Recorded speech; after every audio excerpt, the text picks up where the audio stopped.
సమాచారం కోసం 95 న్యూస్ ఇప్పుడు యాప్ లో మీ ముందుకు వచ్చింది. వెంటనే డౌన్లోడ్ చేసుకుని న్యూస్ అప్డేట్ తెలుసుకోండి. ప్రతి క్షణం ప్రజాక్షేమం కోసం. 2 సంవత్సరాలకు ఒకసారి జరిగే సమ్మక్క సారలమ్మ జాతర అద్భుతంగా జరుగుతుందని మంత్రి పొంగులేటి శ్రీనివాస్ రెడ్డి అన్నారు. మేడారం జాతరలో ఆయన పాల్గొన్నారు. 70 రోజుల క్రితం మార్పు కోసం ప్రజల దీవెనతో సమ్మక్క సారక్క తల్లుల దీవెనలతోటి తెలంగాణలో ఇందిరమ్మ రాజ్యం వచ్చిందన్నారు. సీఎం రేవంత్ రెడ్డి ప్రత్యేక చొరవతోటి స్థానిక శాసనసభ్యులు సీతక్క ఆధ్వర్యంలో కని విని ఎరుగని రీతిలో జాతర జరుగుతోందని తెలిపారు. ఇప్పటి వరకు దాదాపుగా 50 లక్షల మంది భక్తులు అమ్మవార్లను దర్శనం చేసుకోవడం జరిగింది.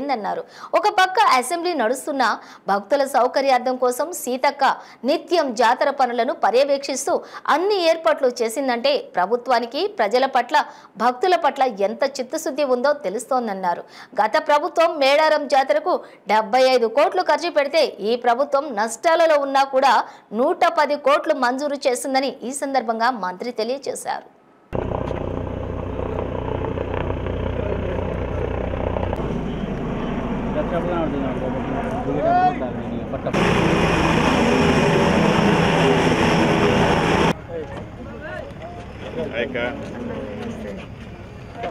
థ్యాంక్ యూ అక్క, ఈ రాజ్యానికి వచ్చాను.